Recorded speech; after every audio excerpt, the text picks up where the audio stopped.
푸른밤 중인입니다.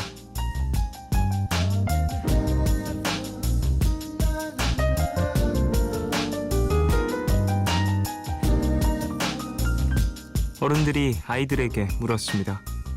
이 단어에 대해 어떻게 생각하니? 그에 대한 아이들의 대답인데요. 엄마가 아빠에게 닭고기를 주실 때 그중 제일 맛있는 걸 골라서 주시는 거예요. 누가 나에게 상처 주는 말을 했을 때 너무 화가 나도 소리 지르지 않는 거예요. 어떤 남자아이가 셔츠가 참 예뻐 라고 말했을 때 그 옷을 매일 입고 오는 거예요. 아이들이 말한 이것 뭐라고 생각하세요?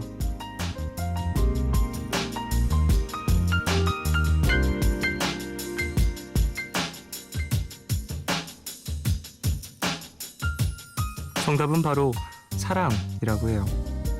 사전적인 정의라고 볼 수는 없는 얘기지만 아이들이 들려준 얘기 중 어느 하나 틀린 말은 없다 싶죠.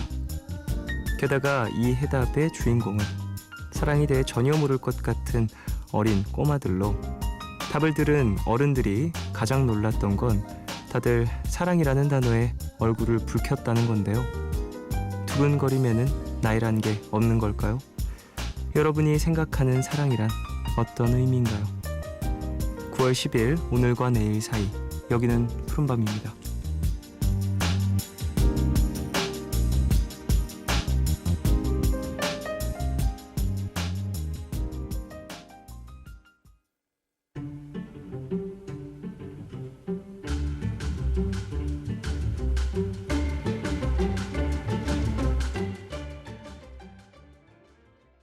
(9월 10일) 토요일 오늘 첫 곡으로 들으신 곡은 줄리 런던의 Fly Me to the Moon 이었습니다. 정말 좋아하는 노래예요. 저도 고등학교 때 많이 불렀던 것 같아요. 이 노래. 예. 남자 버전 말고 그냥 줄리 런던 버전이나 뭐 여성 보컬들이 많이 불렀잖아요. 여성 재즈 보컬들이 참 많이 부른 그런 노래인데 그런 버전으로 참 많이 듣고 따라 불렀고 수업에서도 배웠었던 그런 노래입니다. 개인적으로 상당히 좋아하고 이 Fly Me to the Moon이라는 곡 자체를 어떤 애니메이션 이제 OST로 삽입되어 있는데 에반게리온이라는 애니메이션 이제 마칠 때 나오는 노래예요. 근데 그 에피소드마다 편곡이 다 다르거든요.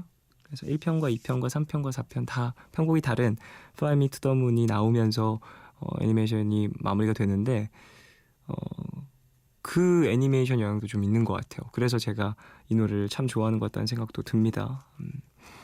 자, 오프닝 곡에 대한 이야기도 좀 나눴고 앞서서 아이들이 생각하는 사랑에 대한 이야기 함께 나눴죠. 저는 소개를 해드리면서 배려라는 단어가 생각이 났었거든요. 맛있는 닭고기를 골라주고 누구에게 상처 주는 누군가가 나에게 상처 주는 말을 했을 때 소리를 지르지 않는 것, 그리고 누군가 나를 예쁘다고 해줬을 때 그걸 많이 보여주는 것, 이게 배려인가? 라는 생각을 했었는데 사랑이었군요. 참 아이들의 생각? 뭐 이런 것들을 조사한 통계 같은 걸 보면 우리가 생각하는 것만큼 뭐 세상을 모르는 것 같다, 그런 것 같지는 않습니다. 우리가 생각하는 것보다 훨씬 많은 걸 알고 있고 심지어는 뭐랄까 조금은 어른이 된 눈, 조금은 성장한 눈이 볼 수 없는 것들을 많이 관통하는 시각을 가진 게 또 아이들이 아닌가라는 생각도 많이 해봅니다.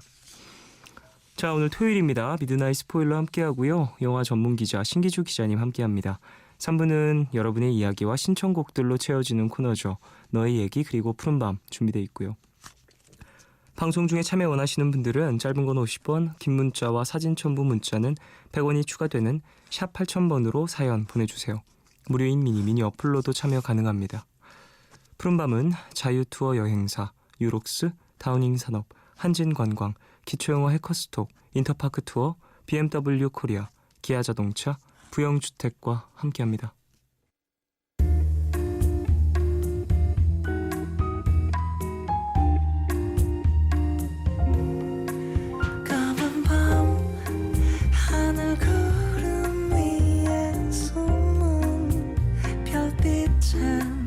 푸른 밤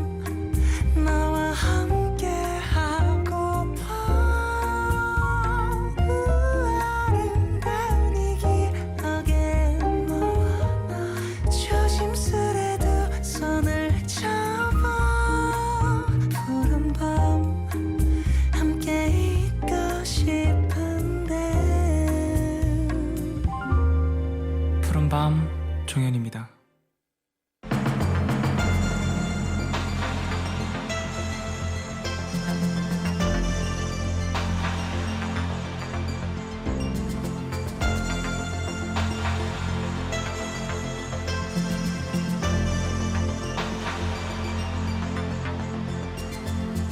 (1920년) 일제 강점기로 을씨년스럽던 분위기 속에 두 남자가 서로를 마주합니다.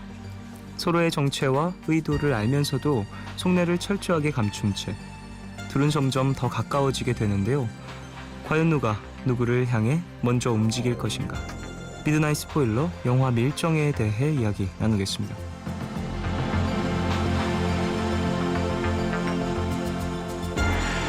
네, 영화 경영, 경제, 건축 인터뷰 전문 기자님 신기주 기자님 모셨습니다. 안녕하십니까? 네, 안녕하십니까? 네.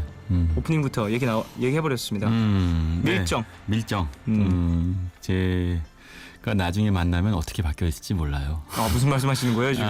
이게 여기 나오는 대사예요. 그래요? 송강호 씨가 공유 씨한테, 그러니까 송강호 씨는 이 영화 안에서 뭐 아시겠지만 그 일제 강점기 시절에 경성부의 경부, 네. 순사, 나쁜 놈이죠. 지금 시대로 보면 네. 물론 당시에는 경찰이었던 거고, 반면에 공유 씨가 연기한 김우진은 의열단이라고 해서 우리 한국 영화에서도 여러 차례 영화화됐던, 뭐 예전에 장동건 씨가 아나키스트라는 영화에서도 네, 예. 그 의열단, 그 당시에 무장 항일 독립 투쟁을 했던 단체죠. 네. 그 단체의 핵심 인물인 김우진을 연기했는데, 송강호 씨가 공유한테 하는 얘기예요. 자, 나중에 만날 때 내가 어떻게 되어 있을지 장담 못해.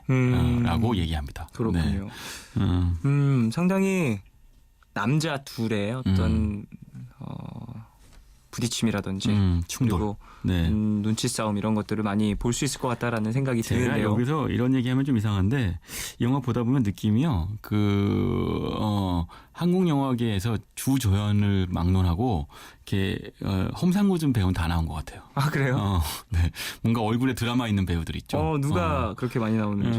뭐 사실 많이 있는데요. 뭐 송강호, 공유, 엄태구 씨, 이 하시모토 연기라는 엄태구 씨 연기가 굉장히 훌륭하던데, 정말 비열하게 짝이 없는 인간. 뭐 신성옥 씨도 나와요. 네, 이런 인물들이 남성적 드라마 느와르가 연출가 장르에서만 나오는 게 아니라 얼굴 마스크에서 나오는 배우들이 다 총출동해 있는데요. 제가 방금 말씀드린 그 대사가 많은 것들을 함축하고 있고, 밀정의 어떤 주제죠. 자, 인간은 어떻게 변할지 알 수 없어요. 예를 들면 이런 게 있죠. 마하트마 간디. 네. 그러니까 이제 영국이 그 인도를 지배하고 있던 시절에 비폭력 무저항을 했던, 그러니까 지금은 이제 성인에 해당되는 신격화된 존재인데, 마하트마 간디의 전기를 읽어보면 이 사람의 젊은 시절은 그냥 그 인도 출신의 영국으로 유학을 갔고 영국의 모더니즘을 흠뻑 흡수하여서 멋내고 다니던 인도의 상류층의 자제예요. 네. 영국에서도 모더니즘, 그러니까 정말, 그러니까 이 이른바 그 미드나잇 파리 같은 경우에 나오는 그런 화려한 소비 문화의 향락에 젖어 있던 시기도 있는 거죠. 네. 간디한테는. 무슨 말씀 드리는 거냐면, 인간이라는 건 이 영화 보면 제가 느꼈던 건데요. 천변만화라는 그 한자 성어가 있어요. 하루에도 몇 번씩 바뀌죠. 간디도 사실은 어느 순간 성인이 되었지만 그 안에는 수없이 많은 욕망이 있었을 거예요. 성인이라 하더라도. 네네. 그 젊은 시절의 모습도 있고 나이 든 모습도 있고 중년의 모습도 있겠죠. 우리 이렇게 얘기하면 어떨까? 여자친구 만나요. 네. 여자친구가 너무 좋기도 하지만 사실은 시종일관 다 좋은 건 아니에요. 예. 그만할까 싶기도 하고, 다른 여자가 눈에 들어오기도 하겠지만, 네네네. 그러나 최종 결론은 그냥 오늘 하루도 이 여자를 사랑했다. 이런 거죠. 요새 여자친구 얘기 많이 하시네요. 네. 들을까봐 걱정이다. 그렇군요. 그래요. 예, 그렇게, 제가 걱정이 많아요. 네, 심란하고. 그렇게 뭐 사람이 어떻게 될지 모른다. 그런데 여기 이 영화 제목이 밀정이잖아요. 네. 그러면 이제 일제 강점기 시절에 한편에서는 이제 독립투사들이 있었겠죠. 김구 선생 같은 분도 있었겠고, 예. 한편에서는 그냥 이 사람들을 잡으러 다니는 악독한 일제 순사와 선하게 대결했던 시절이냐? 아니죠. 이 시절에도 그 사이에를 오가는 중간에 어떤 회색지대가 존재하는 거예요. 네. 지금 세상은 회색이고, 지나고 나면 과거를 선악으로 구분하고 흑백으로 구분할 뿐인 거죠. 일제강점기에 대해서 갖고 있는 우리의 많은 그 오해는 이 시절에는 회색은 존재하지 않았고 선악의 대결만 있었고 그 사이에 중간에 존재하는 사람들은 잊혀져 있었는데 네. 밀정에서 그 사람들을 끄집어내는 거예요. 회색지대를 꺼내오는 거죠. 그 중간에 어떠한 뭐랄까 묘한 공간에서 삶을 찾기 위해서 발버둥 쳤던 사람들의 모습들 그런 것들도 조금은 비춰줄 수 있겠다는 생각이 지금 드는데. 네, 그러니까 그 회색지대를 묘사하는 영화라고 하는 건 제가 이 얘기부터 들으면서 말씀을 드리고 싶은데 굉장히 위험한 거예요. 그러니까 관객들은요. 악당이면 악당이고 네. 아니면 뭐 영웅이면 영웅이고 권선징악이고 이게 단순하지만 어쨌든 상업 영화의 중요한 요소인데 밀정에는 회색지대가 굉장히 넓어요.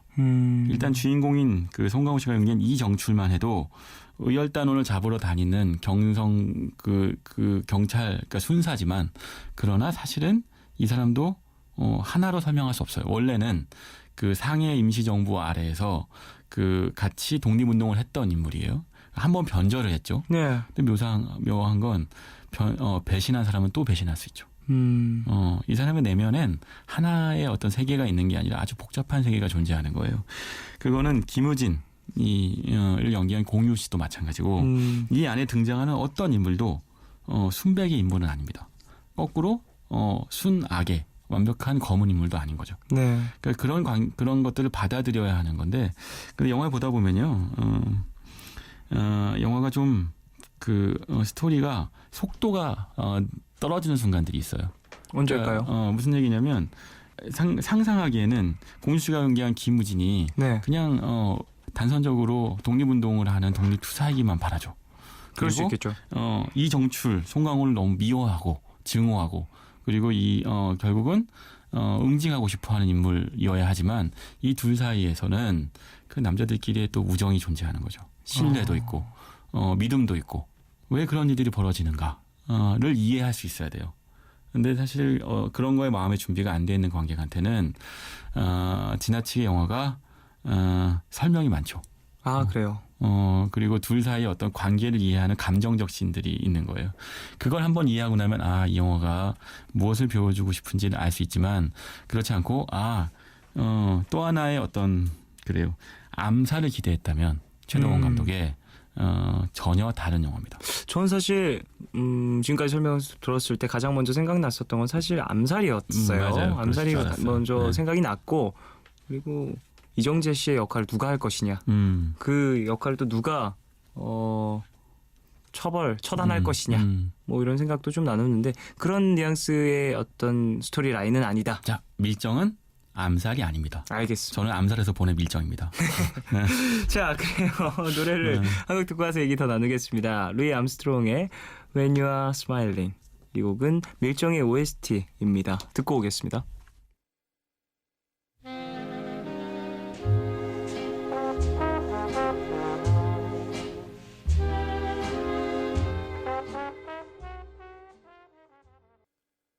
루이 암스트롱의 When You Are Smiling 밀정 OST 듣고 왔습니다. 자, 그래요. 앞서서 어떠한 시대적 배경이라든지 네. 뭐 캐릭터의 어떤 기본적인 설명을 들었을 때는 우리가 머릿속으로 그려온 그리고 지금까지 봐왔던 어떠한 스토리 라인들 어느 정도 전개가 될 수 있는데 그것과는 좀 다를 수 있다라는 얘기도 해주셨습니다. 네. 근데 사실 이렇게 관객의 기대를 배반하는 건 굉장히 위험한 일이에요. 응징을 당하거든요. 물론 안 그러신 관객분도 있을 거예요. 밀정을 보고 암살하고는 좀 다른 영화일 거라고 생각했다거나 아니면 뭐 어쨌든 놈놈놈 같은 감독이 김지훈 감독이니까 김지훈 감독의 전작들을 기대하며 어떤 액션 장면을 기대한 관객들도 있을 수도 있어요. 그럴 수 있겠죠. 그러니까 관객이 밀정에 대해서 갖고 있는 어떤 상상은 다양할 수 있는데 기본적으로 적어도 저는 또는 제 주변은 또는 아니면 적잖은 관객들을 모니터한 결과에는 밀정에 대해서는 어쨌든 암살 비슷한 어떤 그 시대를 다룬 상업적 액션 영화일 것이다 라는 기대가 있었던 거죠. 하지만 실제로 영화는 전혀 다른 방향으로 움직입니다. 그렇군요. 영화 보다 보면 또 기차 장면도 많이 나오는데 네. 저는 그냥 보면서 공유 씨가 기차에서 좀 빨리 부산항에 이어 기차 또 탔어요. 근데 저 몰랐는데 온 거 보니까 그래요. 송강호 씨도 설국열차 탔죠. 이들은 기차를 타고 어디로 가는가. 또 기차 씬이 많이 나온다라고 하면. 네, 많이 나와요. 네, 많이 나옵니다. 근데 중요한 건 그 기차가 우리가 예상했던 방향으로 가지 않아요. 제가 늘 비유하는 버스 태우는 얘기였죠. 네네. 기차에 태웠어요. 그런 영화일 거라고 기대하는 거죠. 하지만 기차의 종착지는 전혀 다른 곳입니다. 그렇군요. 네. 어찌 보면은 그런 어떤 나의 예상을 벗어나는 스토리 전개를 즐거워하시는 관객분들도 계시기 때문에 많은 예상을 하는 건 좀 위험할 수 있다라는 생각도 듭니다. 밀정이라는 영화를 보기 직전에. 어찌 보면 우리의 얘기를 듣고 밀정에 대한 모든 기대를 버리고 또는 어떤 그 마음속에 있는 내 마음속의 밀정은 버리고 가면 오히려 훨씬 영화를 잘 볼 수 있을지도 모르겠어요. 그렇군요. 자, 그래요. 이 영화에 대해서 이제 배우에 대한 얘기도 좀 더 나눠보고 싶은데요. 송강호 씨, 네. 그리고 공유 씨. 네. 두 분입니다. 상당히 인기가 있는. 그리고 공유 씨 같은 경우에는 이번에 부산행이라는 영화 때문에 한창 또 후행가도를 달리고 있는. 1,000만 넘은 영화. 공유 씨. 데뷔했을 때요. 제가 그때 필름 2.0이라는 영화지에서 일하고 있을 때였는데 신인 배우를 한 페이지 인터뷰했던 기억이 나요. 처음 만나서. 그러니까 그때부터 이제 한 10수년 만에 이제는 한국을 대표하는 간판 흥행 스타이자 연기파 배우가 됐는데 네. 공유 씨가 연기하는 이 김우진이라는 인물은 그러니까 우리가 알고 있는 의열단의 어떤 전형적인 인물이에요. 일단 하나. 어떤 거냐면 굉장히 멋쟁이에요. 그러니까 저는 이 영화 보면서 그냥 문득 그 만주 모던이라는 단어가 생각이 났어요. 만주 모던이요. 그러니까 모더니즘. 그러니까 조선 시대는 그러니까 이제 근대 이전에 어떤 한복 입고 다니던 시대라면 패션으로 따지면 그 일제 강점기 시절에 1920년대 30년대는 한반도 한국으로 이제 그 모더니즘 근대화의 열풍이 일어나면서 그 사람들의 옷가지, 생각, 태도 이런 것들이 굉장히 많이 바뀌던 시대이거든요. 근데 그런 시절에 모더니즘의 어떤 그을 한국으로 이 전수해줬던 흘러나왔던 어떤 그 도시는 대부분 동경이었겠죠. 당시에 어쩔 수 없이 시대적 배경이 있었기 때문에. 네. 그러니까 근데 사실은 도쿄로부터 온 일본으로부터 온 모더니즘은 사실 그다지 이제 와서에 보면 자랑스러워할 만한 역사는 아닐 거예요. 네. 왜냐하면 그건 당연히 일제 강점기 시절에 일본에 가서 수입해 왔던 일본적 문화이고 그걸 수입해 왔던 사람들은 대부분 당연히 일본과 친했고 그 시대에는 어떤 그래요. 친일파들이 많았겠죠. 네. 반면에 만주 모던의 경우에는 그러니까 임정에 있었던 상해부터 그리고 만주를 거쳐서 지금 제가 기차 얘기했잖아요. 상해부터 안동을 거쳐서 그 만주를 거쳐서 들어오는 기차는 결국은 그 대륙을 횡단하는 기차인 거예요. 그 기차를 타고 들어오는 중국에서부터 오는 문물은 일본과 별개의 어떤 문화인 거고 의열단들이 갖고 있던 문화는 만주 모더니즘인 거죠. 그 만주 모던이 갖고 있는 특성들은 훨씬 대륙적이고 그리고 좀 투박할지 모르지만 굉장한 멋쟁이인데 특히 의열단이 갖고 있는 신화가 하나 있어요. 이 사람들이 굉장히 잘 입고 다녔다고 하는데 그 이유는 오늘 죽을 거니까. 죽기 전에는 가장 멋있는 상태로 죽는다는 거죠. 네네네. 이런 멋쟁이들이 있었거든요. 근데 이들은 또 명분이 있었죠. 그 명분은 독립을 추구하는 명분이었고 저렇게 똑똑하고 잘생긴 인물들이라고 추정들이 시대에 타협하지 않는 거예요. 그러니까 극렬한 이제 급진들인 것이고 그들이 추구했던 세계와 세상이 밀정에 등장하는데요. 여기서 이제 제가 이 얘기를 길게 한 이유는 그러나 절대로 신화로 그려지지 않아요. 그러니까 예전에 아나키스트에서 장동건 씨가 연기했던 시절의 의열단은 쌍무총 쏘는 그러니까 홍콩 누아르 같은 의열단이거든요. 하지만 밀정에서의 의열단은요. 다소 치기 어리고 나라를 되찾겠다는 독립에 대한 열정은 있지만 그러나 결국은 작은 테러 정도를 일으키는 체제를 뒤엎기엔 너무나 미약한 존재들이에요. 그러니까 거꾸로 얘기하면 굉장히 나이브하고 어찌 보면 순수한 존재들인 거죠. 그러니까 그 밀정이라는 영화가 그 시대당을 다루는 태도가 여기에 있어요. 의열단이라고 하는 존재를 그리지만 그러나 그 의열단이라는 존재가 절대로 미화되어 있거나 신화되어 있거나 또는 어떤 선악과 흑백 사이에서 완벽한 선이거나가 아니라는 거죠. 다시 암살과 비유하면 암살에도 의열단이 나와요. 네. 근데 그 의열단 그 안에서 의열단은 훨씬 더 히어로적이죠. 훨씬 더 액션, 그러니까 그 암살 보신 분들은 아시겠지만 암살의 액션 장면이라는 것들은 밀당백이죠. 그래요, 날아다니죠. 네네. 붕붕붕 날아다니죠. 밀정은 안 그래요.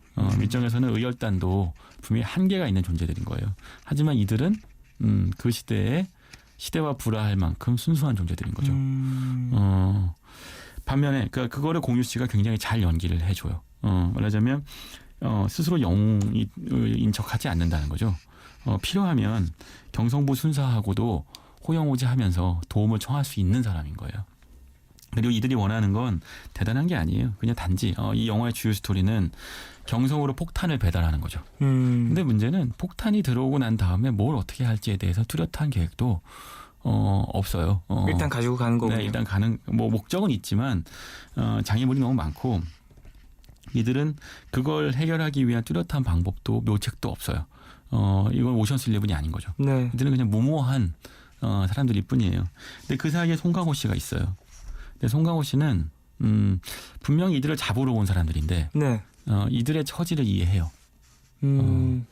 그리고 이들과 술도 마시고 호영호제도 하죠. 이유는 이제 뭐 첩보전 때문이라는 명분이 있지만 송강호는 마음속 안에 조선이면서 일본인 또는 흑이면서 백, 선이면서 악 또는 의인이면서 비겁한 인간 같은 감정들이 다 도사리고 있는 거죠. 예전에 그 강신주라는 철학자가 있잖아요. 강신주 이런 얘기를 한 적이 있어요. 용기란 게 무엇일까?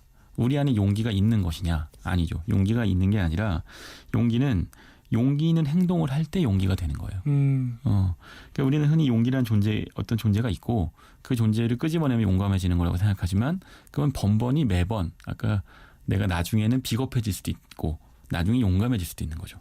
송강호 씨가 바로 그런 인물을 완벽하게 연기해내는 거예요. 사실 송강호만큼 이런 연기를 잘할 배우가 없죠. 한 장면 안에서도 감정이 천변만화하잖아요. 아니 참 그런 모호한 캐릭터를 정말 혼란스럽게 잘 연기하는 사람인 것 같다는 생각이 들어요. 그런데 그런 모호한 캐릭터를 관객들이 좋아하기가 쉽지 않은데 관객이 좋아하게도 만드는 거예요. 이게 송강호의 무서운 점이죠. 그렇군요. 자, 광고를 듣고 돌아오도록 하겠습니다. MBC FM for you.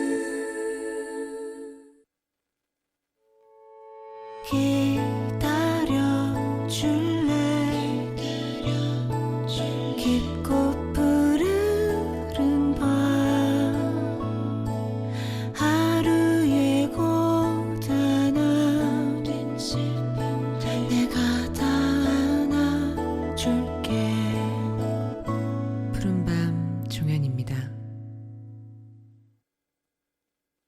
광고 듣고 왔습니다.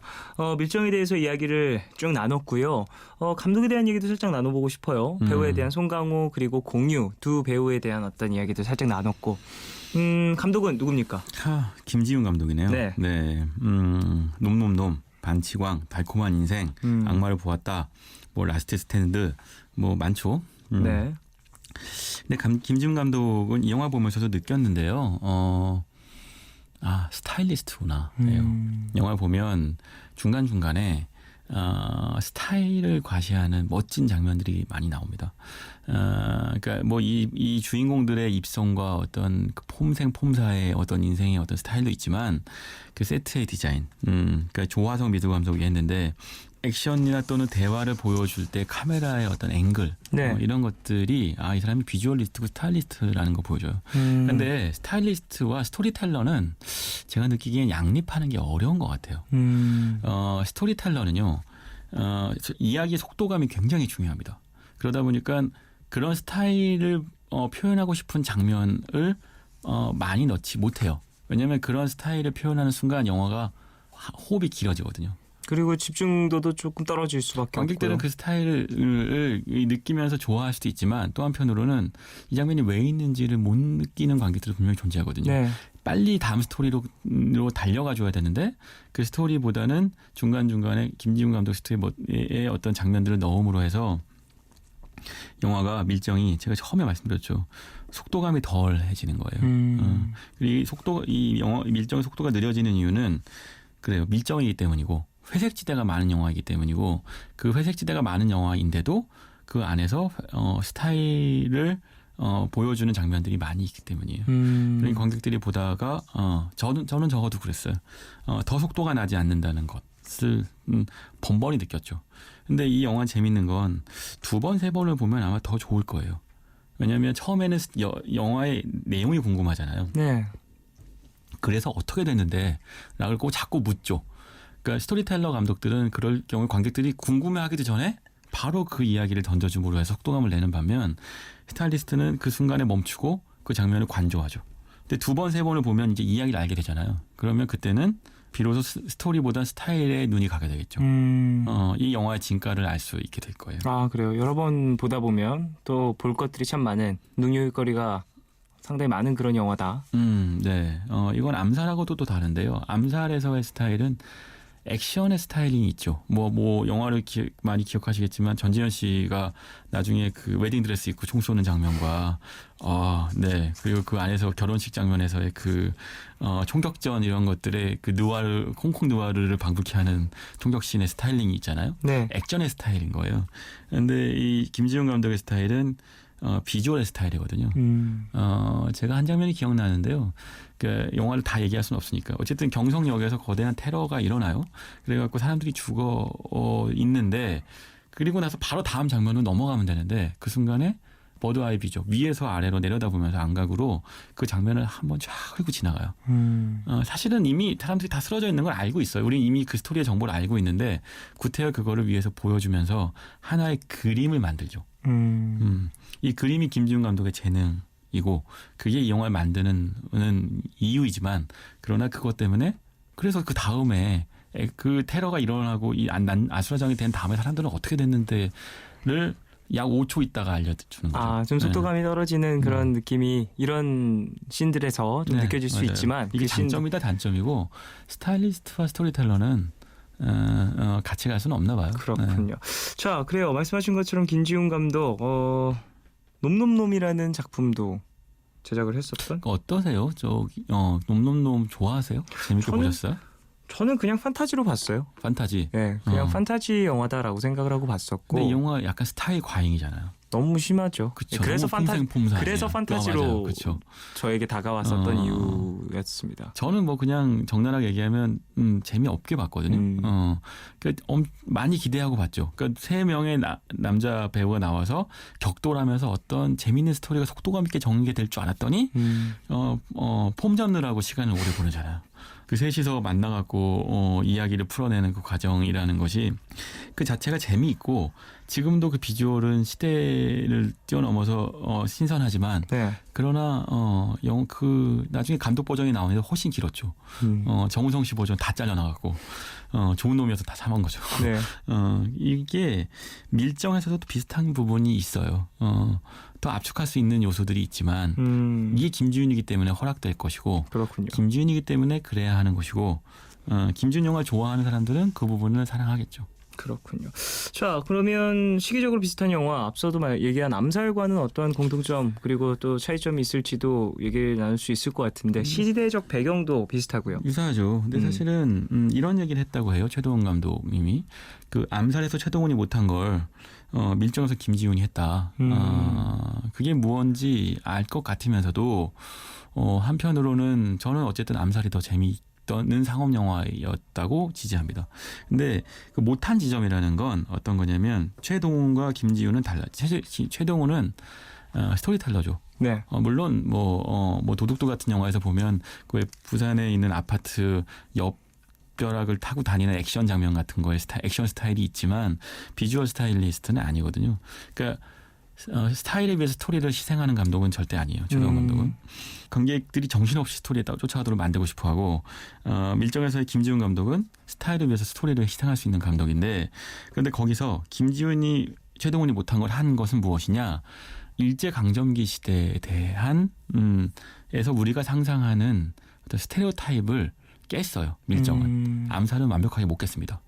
암살의 경우에는 결국은 이정재라고 하는 그 밀정이죠, 사실은. 네네. 그 인물을 응징하고 그리고 그 어떤 결말의 쾌감으로 추동하죠. 무슨 네네. 얘기냐면 그 영화 안에서 관객들이 기대하는 스토리의 전개 방향이 있어요. 그 전개 방향으로 기꺼이 그 영화가 굴러가죠. 이정재라는 인물을 어떻게 응징할지에 대한 어떤 궁금증이 있고 그리고 결국은 그 안에서 이제 로맨스도 이어지고 이런 것들이 다 존재하잖아요. 관객의 기대를 저버리지 않지만 네. 그러니까 근데 사실은 그건 그 시대의 진짜 모습은 아닌 거예요. 그 시대는 그렇게 사랑도 있고 낭만도 있고 액션도 있고 영웅도 있고 정의감도 있던 시대가 아니고 그 사이에 그것이 조금씩 섞여 있지만 뚜렷하지 않았던 회색지대 같은 시대거든요. 네네네. 그러니까 일제강점기에 대해서 이걸 흔히 신파라고도 표현하시던 평론가분도 계시던데 우리는 일제강점기에 대해서 신파적으로 상상하는 경우들이 꽤 많이 있어요. 그러니까 지나치게 낭만적이었다거나 또는 지나치게 정의로웠던 사람들만 그 시대를 대표하는 어떤 그 시대의 인물 얼굴이 되어 있지만 밀정에서는 그렇지 않죠. 밀정에서는 실제로 그 시대를 살았던 것 같은 인물들을 보여주고 심지어 의열단조차도 그래요.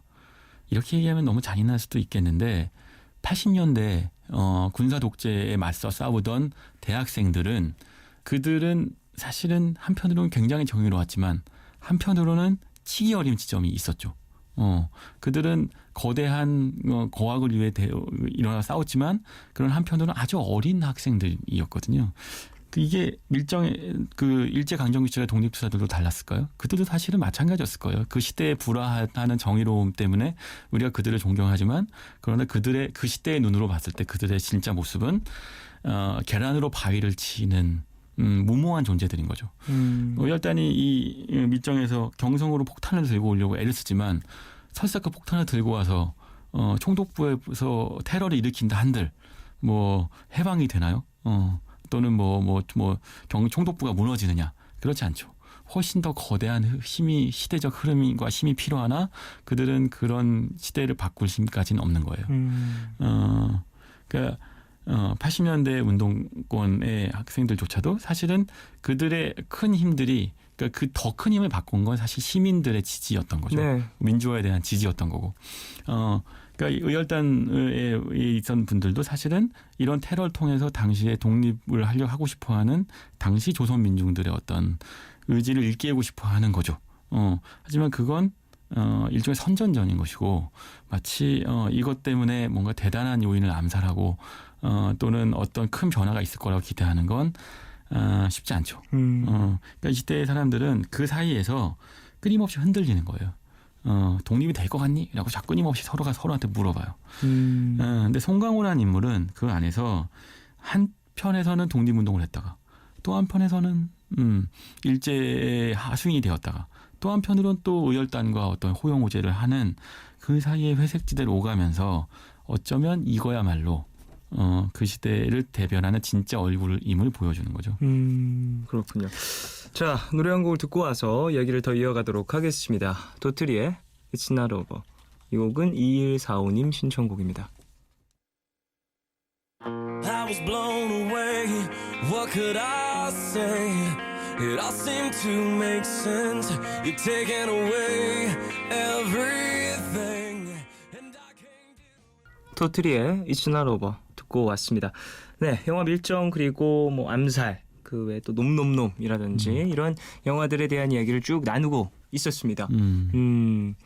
그래요. 사실 말씀해 주신 것처럼 밀정이랑 영화 자체가 갖고 있는 어떤 색채가 그 시기에 갖고 있었던 회색지대를 조금 더 좀 리얼리티 있게 표현한 그런 영화다라고도 얘기를 해주셨는데 예전에 송강호 씨가 제가 가장 좋아하는 영화인데 살인의 추억 네네. 박명호 감독. 그러니까 얼굴의 클로즈업 블록버스터다 이런 표현을 쓰기도 하는데요. 워낙 얼굴 클로즈업이 많이 나오죠. 송강호 씨 얼굴을 큰 스크린으로 보는 것 즐겁죠. 네. 이 영화도 그래요. 송강호 씨의 얼굴에 그 시대의 자화상이 담겨 있어요. 그걸 포착해야 되는 거죠. 김지훈 감독이. 근데 또 한편으로 이 영화에서 숨어있는 가장 멋진 배우 중 한 명은 이병헌 씨일 거예요. 많은 분들이 그 말씀을 하시죠. 의열단장 역할을 하게 되는데 네. 그 의열단장 정재산이라는 인물입니다. 네. 이 인물은요. 우리가 상상하는 상상 속 신화 속 존재 그 자체예요. 그러니까 이게 아무리 회색지대에 존재하지만 그 시대를 작동했던 우리가 기대했던 영웅 한 명 정도는 필요한 거죠. 그래서 그런 카리스마 있는 역할로 이병헌 씨가 카메오 출연을 하고요. 그 박희순 씨도 비슷한 역할로 출연해요. 네. 예. 근데 그렇지만 이 사람은 유달리 마치 실존하지 않은 그림자 같은 존재인 것처럼 영화에서 끊임없이 묘사되거든요. 그러니까 신출 기모란 존재이고, 근데 그 일부러 그렇게 표현한 이유는 그냥 관객들이 상상하는 어떤 인물에 대해를 보여주는 측면이 있고, 실제 진짜 인물은 김우진 혹은 이정출, 그러니까 공유, 송강호 같은 인물들이라는 거죠. 네네네. 그 인물들이 실제로 낯거리를 헤매고 다녔고, 이병헌 씨가 연기한 인물은 우리가 상상 속으로 만들어낸 그러길 기대하는 독립운동, 모장투쟁하는 나라 잃은 군인의 모습인 거죠. 이 상업적 영화적인 요소이고 이병헌 씨가 완벽하게 그 역할을 소화해내죠. 멋있으니까. 네. 목소리가 카리스마 있는 목소리로. 이 영화 내에서도 제압해주니까. 좀 뭐랄까 사람들이 생각하는 그런 캐릭터가 또 물질적으로 눈에 보이는 어떤 시각적인 표현으로도 만들어져서 나온다라는 거네요. 그러니까 이게 참 흥미로운 건요. 그 영화 보시고 나면 아마 많은 관객들이 이병헌 씨가 멋있다고 말씀하실 텐데 특히 이번 추석 때 많이들 보실 거 아니에요. 네. 그런데 아이러니한 건 영화가 다 회색이고 송강호, 공유가 다 회색 시대 안에서 오고 가기 때문에 이병헌처럼 완벽하게 하얀 선 또는 완벽하게 존재감을 드러내는 인물이 눈에 확 들어오는 거예요. 관객들은 그러니까 결국은 대중영화 관객들은 그런 인물들을 산다는 거죠. 보고 싶어 한다는 거예요. 그리고 그렇게 만든 영화들이 많은데 김준 감독은 이 기대를 뒤집는 거죠. 그리고 우리한테 이제까지 못 봤던 인물들을 보여주는 거죠. 지금까지는 그 하얗고 까만 캐릭터들이 주인공이었다면 어찌 보면 카메오라고 표현될 정도로 잠깐 나오는 그런 캐릭터들. 네, 예, 네. 흰색과 까만색의 비중은 카메라 안에서는 그렇게 두드러지지 않는다. 네, 근데 잠깐 나왔는데도 관객들은 관객들은. 그 인물을 좋아하는 거예요. 결국 우리가 영화에서 기대하는 인물은 그런 영웅들인 거겠죠. 영화라는 게 그런 매체니까요. 예. 그리고 그런 것들을 반해서 다른 거 보여주는 건 감독의 용기이겠죠.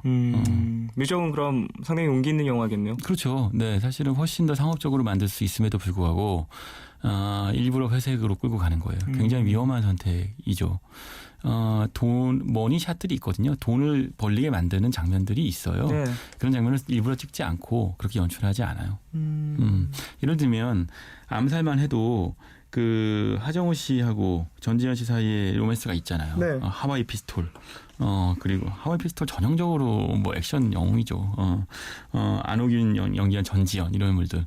하지만 이 영화에서는 한지민 씨가 나와요. 네. 그 실제로 여성 독립운동가인 현계옥을 모티브로 했다는 인물인데 이 인물과 공유 뭔가 있을 것 같죠? 있을까요?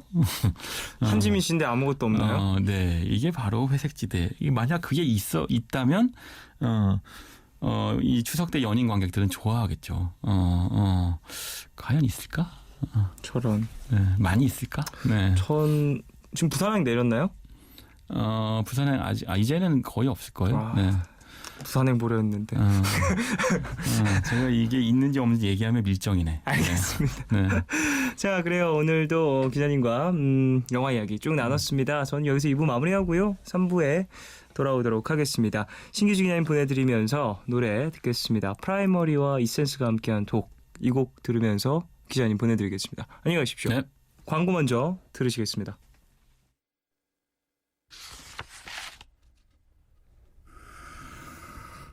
Yeah.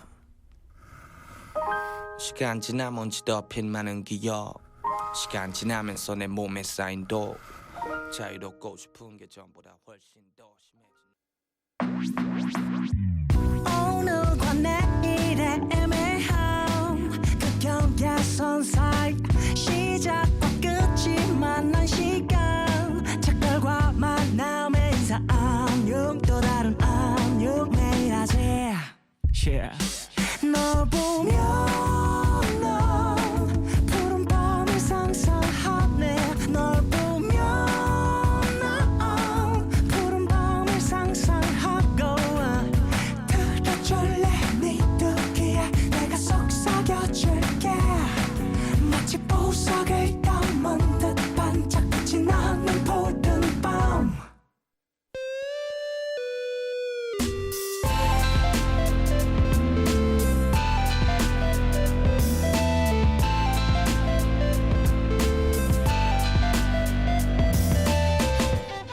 푸른밤.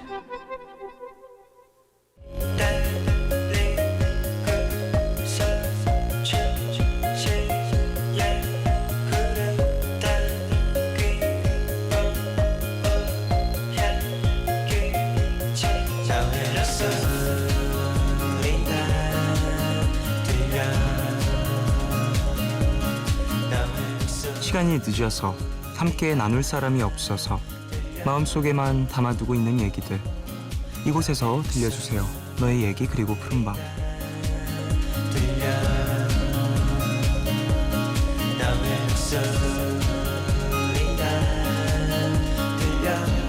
이 시간 참여 원하시는 분들은요, 푸른밤 홈페이지 사연과 신청곡 게시판에 글 남겨주시면 되고요. 손편지는 서울시 마포구 성암로 267 MBC 라디오 푸른밤 앞으로 보내주시면 됩니다. 자, 사연들 만나볼까요? 3028님, 항공사 직원이라 인천공항에서 퇴근해서 지금 서울 집으로 가고 있어요. 한 번에 가는 버스가 다 끊겨서 심야버스를 타고 몇 번을 갈아타서 가고 있네요. 가는 길이 너무 길고 지치지만 종현 DJ 목소리 들으니까 긴장도 풀리고 좋네요. 라고 보내주셨습니다. 그래요. 조심히 들어가시길 바라겠습니다. 늦은 시간에. 항공사 직원이시라고요. 인천공항에서 또 서울 가려면 시간이 좀 걸릴 텐데 조심히 들어가시길 바라겠고, 저도 되게 공항 많이 가잖아요. 자주 가잖아요. 해외 나갈 때마다 김포, 아시아 쪽으로 갈 땐 김포에서도 갈 때가 있긴 하지만 그래도 이제 해외에 나갈 때는 대부분 인천에서 나가기 때문에 참 인천공항의 어떤 그 분위기, 그리고 인천공항 들어갈 때랑 나올 때 그 도로에 어떠한 뭐랄까 차가운 느낌이 좀 있어요. 저는 개인적으로 되게. 그래서 좀 외롭다는 생각을 많이 하는데 그 길을 보면 항상 이 사연자분에겐 그 길이 출퇴근길이시겠네요. 어서 들어가서 푹 쉬시길 바라겠습니다. 김혜빈님, 짙은의 그런 너 틀어주세요. 드라마 스페셜 내가 가장 예뻤을 때 OST인데 재작년 가을에 봐서 그런지 가을이 되면 이 노래가 생각이 나더라고요. 물론 짙은 씨의 목소리도 가을이 되면 늘 생각나고요. 라고 보내주셨습니다. 짙은 씨 목소리 너무 좋죠. 노래 진짜 잘하시는 분인 것 같아요. 감정 표현을 진짜 탁월하게 잘하시는 그런 분이죠. 내가 가장 예뻤을 때라는 드라마 스페셜? 드라마죠. 저는 못 봐서 이런 걸 단막극이라고 표현을 하는 게 맞을까요? 그런 작품에서 또 OST로 나왔던 곡이라고 합니다. 이 곡을 한번 들어볼까요? 짙은의 그런 너, 김혜빈님이 신청하셨어요. 듣고 올게요.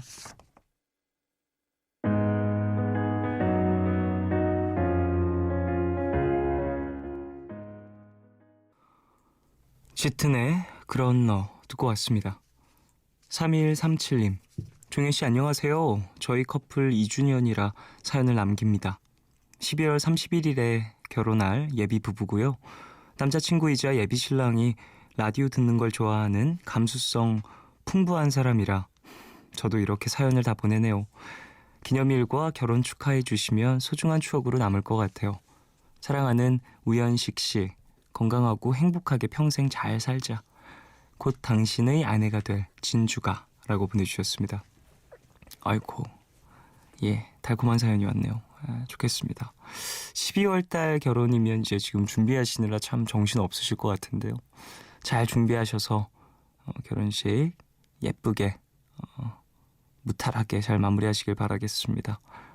그래요. 2주년 2년 정도 연애를 하고 이제 결혼을 하시는 거잖아요. 그래요. 결혼을 할 사람을 만나면 되게 알아본다라고도 하던데, 사람에 따라 좀 다르긴 하겠지만 내가 이 사람이랑 결혼하겠구나라는 생각도 많이 든다고들 하더라고요. 그런 사람을 딱 이제 만난 순간부터 알게 되는 건지 아니면 만나다가 알게 되는 건지 그런 것도 궁금합니다. 양여옥님, 결혼식 다녀오느라 오랜만에 구두를 신었더니 발이 많이 아프네요. 계속 신어 버릇하면 지금은 아프지만 나중엔 안 아프게 이쁜 구두를 신을 수 있을까요? 아니면 계속 아프기만 하다가 결국엔 발이 망가져 버릴까요? 물집 잡히고 빨갛게 부은 발을 보니까 내 마음도 지금 견뎌내고 있는 걸까? 망가지고 있는 걸까? 생각을 해봅니다. 이승환의 화양연화 듣고 싶어요 라고 보내주셨습니다. 구두를 신어서 좀 피로해진 발과 나의 마음과 좀 닮아있는 걸 느끼신 것 같아요. 그래요.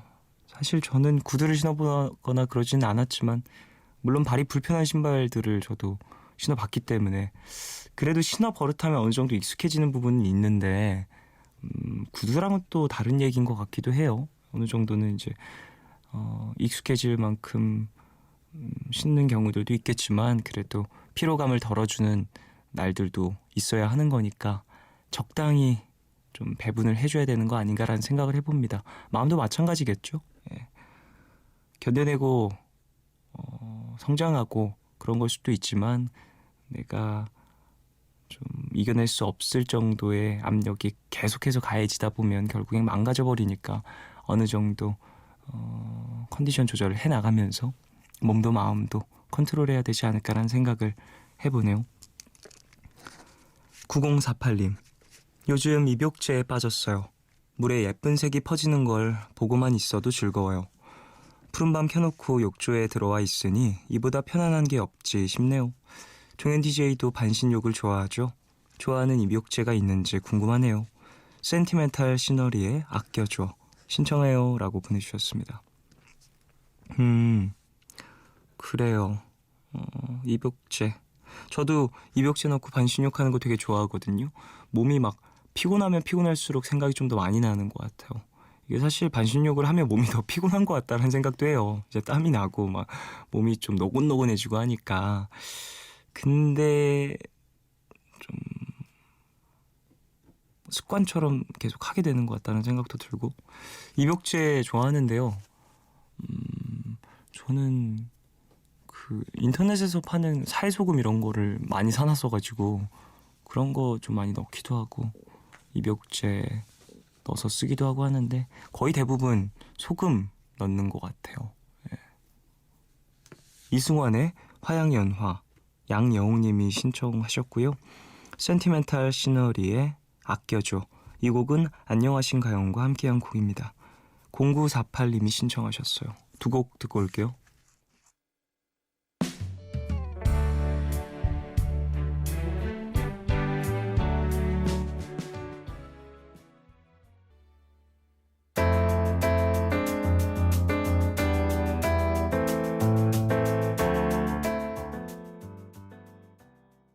이승환의 화양연화 그리고 센티멘탈 시너리의 아껴줘. 안녕하신가요과 함께한 노래죠. 두 곡 듣고 왔어요. 이수빈님, 백화점 1층 코스메틱 브랜드에서 일하는 막내 메이크업 아티스트입니다. 이번 주에 메이크업 쇼가 진행돼서 너무너무 바쁘네요. 즐거운 일이긴 하지만 몸과 마음이 너무 지쳤어요.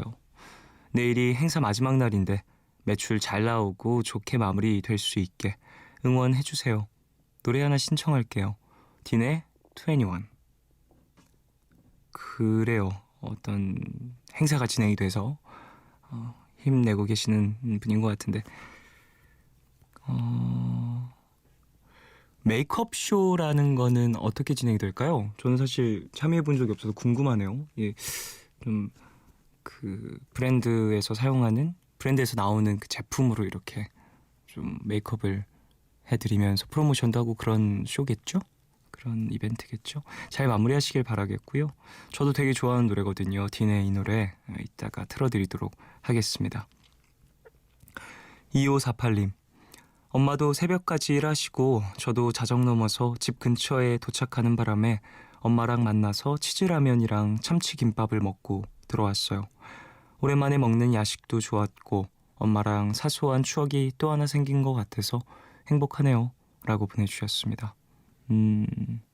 다들 고생하시네요. 이렇게 가족이 다들 들어가는 시간이 밤늦게로 맞춰진다라는 게. 그래도 그 안에서 일상의 어떠한 시간들을 공유하고 그 안에 추억을 또 만든다라는 것도 좋은 것 같습니다. 야식. 저도 집에서 가끔 야식 시켜 먹거나 좀 만들어 먹거나 그럴 때가 있는데 전 거의 저 혼자 먹거든요. 왜냐면 어머니도 그렇고 누나도 그렇고 밤에는 잘 안 먹기도 하고 자고 있어가지고 되게 눈치 보면서 음식 시키면 집 앞에 오셔서 꼭 제 휴대폰으로 전화를 주세요. 이렇게 벨루룸 미안해가지고 그렇게 배달 메시지를 남겨서 배달을 합니다. 박채리님, 3년째 좋아하는 오빠에게 좀 전에 용기 내서 영화 보자고 했어요. 그런데 바쁘다네요. 아무래도 저한테 관심이 없는 것 같아서 집에 가는 길인데 마음이 울적해요. 따뜻한 노래로 안아주세요 라고 보내주셨습니다. 진짜 바빠서 그런 걸 수도 있어요. 그러니까 나중에 이제 차근차근 일단 얘기를 나누면서 서로 시간을 좀 맞춰보심이 좋을 것 같고요. 좀 여유 있을 때 그리고 마주칠 기회를 우연히 마주칠 그런 우연을 가장한 그런 만남이 좀 많이 생기다 보면 또 사람 일이 어떻게 될지 모르니까 너무 그렇게 마음 아파하지 마시길 바라겠습니다. 딘의 21 이수빈님 신청곡입니다. 듣고 올게요.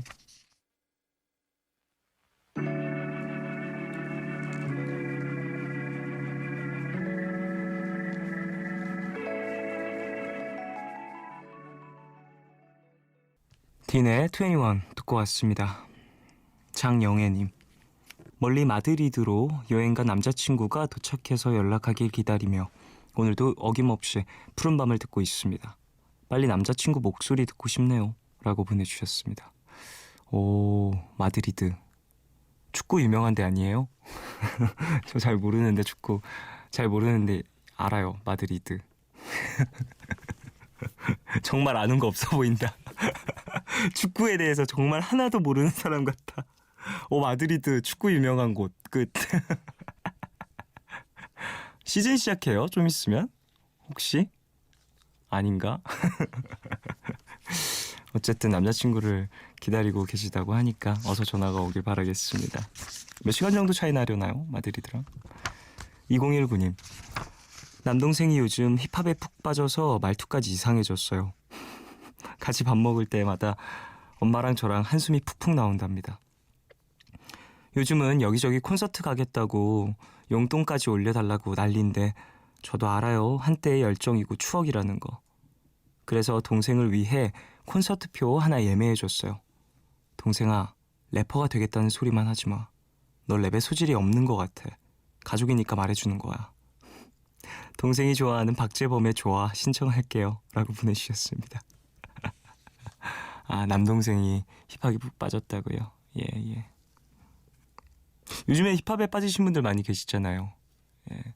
저는 이런 문화가 이제 많이 퍼지는 게 되게 좋은 것 같아요. 장르적 특성이 좀 있는 그런 애티튜드가 있는 장르들이잖아요. 힙합이라든지 락이라든지 뭐 그런 음악들은 어떠한 태도에도 장르 정신이 좀 묻어있는 그런 장르들이기 때문에 이런 것들이 문화적으로도 좀 많이 퍼지고 있는 것 같다는 생각이 드네요. 몇 살일까도 궁금하네요. 남동생분이 고등학생? 중학생? 고등학생이 아닐까라는 생각이 좀 드는데 그래요. 화이팅 하시길. 2019님의 남동생분 모두가 아니라 그래도 해낼 수 있는 부분이 있을 수 있을지도 몰라요. 제가 부추기는 게 아니고요. 진짜 남들이 봤을 때 별론데 정말 열심히 노력해서 잘 되시는 분들도 있거든요. 네. 박재범의 좋아 2019님이 신청하신 노래입니다. 듣고 올게요.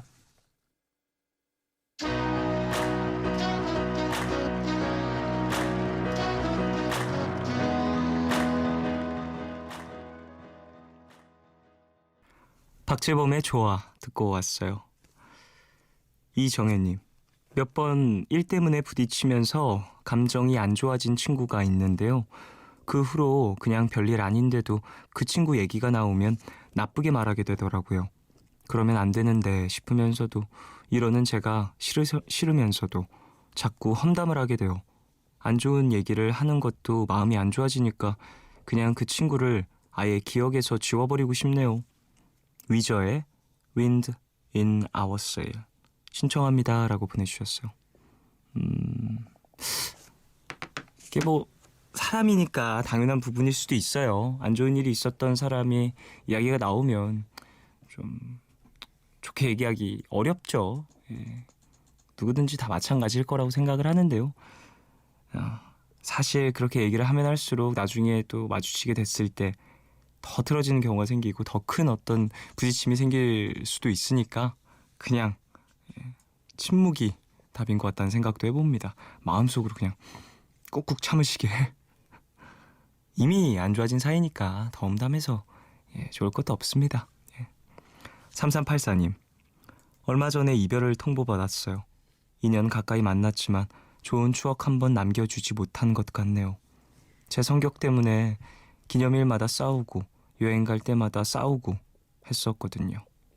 오늘 제가 가고 싶었던 회사에 합격했다는 소식을 들었는데 기쁘기보단 허전한 마음이 먼저 드네요. 붙잡고 싶지만 그동안 제가 아물지 않은 상처를 남긴 것 같아 붙잡을 수가 없어요 라고 보내주셨습니다. 2년 정도 만나신 분과 헤어지게 되신 사연이었는데요. 참 기념일 때 참 많이 싸운다고들 하더라고요.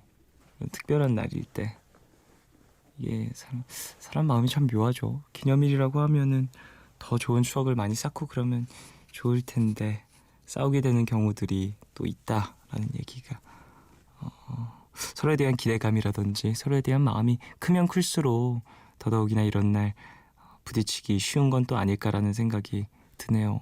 아쉬움과 서로에 대한 뭐랄까 은근한 어떤 압박감 이런 것들 때문에 부딪히는 경우들도 있는 것 같은데 이런 경우를 또 쌓으셨으니까 나중에는 또 비슷한 실수 혹은 비슷한 후회 같은 걸 안 하셨으면 하는 생각을 해보네요. 0282님, 회사와 재계약을 하면서 월급이 많이 올랐어요. 사실 조마조마한 마음으로 연봉을 세게 불렀는데 사장님이 고민하시더니 알겠다고 사인을 하셨네요. 처음으로 이렇게 재계약을 해보는 거라 아직도 심장이 두근두근. 그래도 왠지 능력을 인정받은 것 같아서 기분이 좋아요. 먼포드 앤 선즈의 There Will Be Time 들려주세요 라고 보내주셨습니다. 맞아요. 이런 사인하는 거 진짜 그러니까 서로 조건을 맞춰 나가는 그 무언가잖아요. 항상 이런 건. 네. 이런 것들 진짜 조마조마하죠. 일을 하다 보면은 항상 겪는 그런 것들 일인데 어쨌든 0282님이 원하는 쪽으로 잘 가고 있다고 하니 축하드리고 인정해 준 만큼 또 본인도 더 큰 걸 보여주면서 앞으로도 회사와 본인에게 좋은 일들이 많이 생겼으면 하네요. 먼포드 앤 선즈의 There Will Be Time 0282님 신청곡입니다. 듣고 올게요.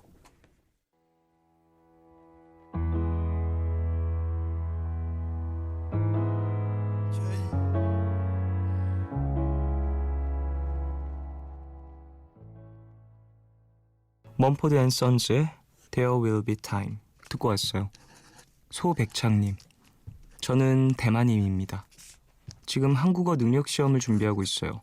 라디오 통해 듣기 실력을 늘리고 싶어요. 이런 밤에 이 좋은 방송이 있어서 좋더라고요. 많이 틀렸나요? 한국어 넘나 어려워요. 전혀 하나도 안 틀렸어요. 하나도 틀리지 않았고 한국어 넘나 어려워요라고 이렇게 또 한국에 유행하는 어떤 표현도 사용을 해주셨네요. 너무나의 줄임말이죠. 요즘에 인터넷에서 줄여서 쓰는 그런, 물론 표준어는 아니라는 걸 알고 계시겠죠? 소백창 씨도. 한국어 정말 잘하시네요. 이렇게 좋더라고요. 이런 표현이 되게 쉽지 않은, 공부를 좀 많이 해야 쓸 수 있는 어떤 일상 말투인데 잘 쓰셨는데요. 이것도 잘 쓰고 많이 틀렸나요? 전혀 안 틀렸습니다. 잘하셨어요. 김영지님, 저희 집은 창문을 열어놓으면 바람이 왔다 갔다 하는 게 느껴질 정도로 통풍이 잘 되는데요. 그래서 시원해진 요즘 낮에 창문을 열어놓고 차 한잔 마시는 게 하루의 낙이 됐어요. 놀러오는 사람들마다 저희 집이 웬만한 카페 못지 않다고 하는데 이런 행복을 즐길 수 있는 가을이 길었으면 좋겠어요. 주보라의 가을이 불어온다 신청해요 라고 보내주셨어요. 좀 인테리어도 잘 해놓으셨고 본인이 그런 부분에 관심이 좀 많으시고 카페에 대한 어떤 로망이 좀 있으신 것 같아요. 이런 부분들을 즐기시는 걸 보니까 그래요. 나의 공간에서 이런 걸 또 즐길 수 있다라는 건 좋은 일인 것 같고 큰 축복이죠. 사실 집이 좀 내가 원하는 어떠한 공간으로 꾸며진다라는 것도 참 멋진 일이고요. 영지 씨가 신청하신 주보라의 가을이 불어온다 이 곡 듣고 올게요.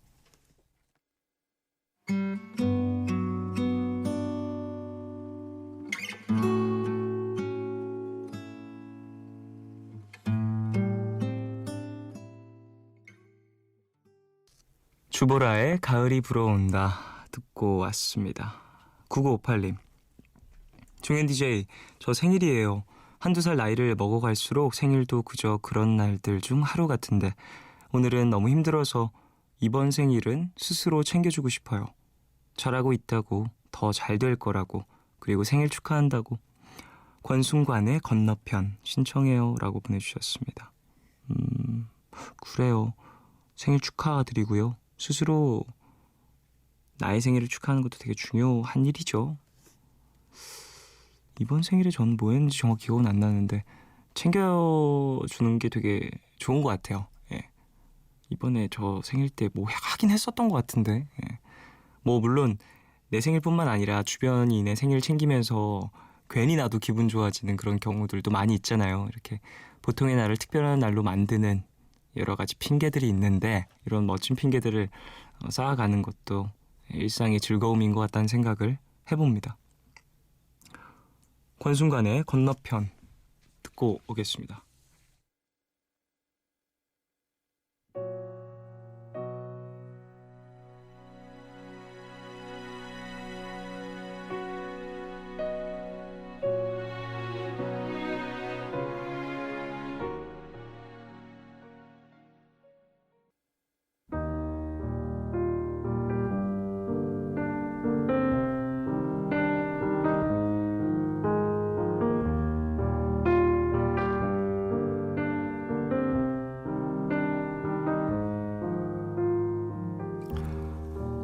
내일 너에게 푸른밤의 마지막 시간은 내일을 시작하는 여러분께 드리는 곡으로 준비하고 있죠. 오늘 들려드릴 곡은 오아시 트리오의 Dancing in the Moonlight입니다. 2007년 일본에서 활동을 시작했는데요. 이름은 트리오지만 트리오가 아니라 솔로로 활동하는 아티스트입니다. 가수이자 작곡가, 프로듀서로 활동 중인 오아시 트리오는 피아노, 기타, 베이스, 드럼 등 노래에 들어가는 모든 악기를 혼자 연주하는 것으로도 유명한데요. 오늘 들려드릴 노래는 탑 로더의 원곡 Dancing in the Moonlight을 오아시 트리오가 재해석한 버전입니다. 원곡을 좋아하시는 분들도 많을 텐데요. 함께 들어보시면서 비교해 보시면 좋을 것 같네요. 그럼 오늘 끝곡 오아시 트리오의 Dancing in the Moonlight 들으시고요. 지금까지 푸른밤 종현이었습니다. 내일도 쉬러 와요.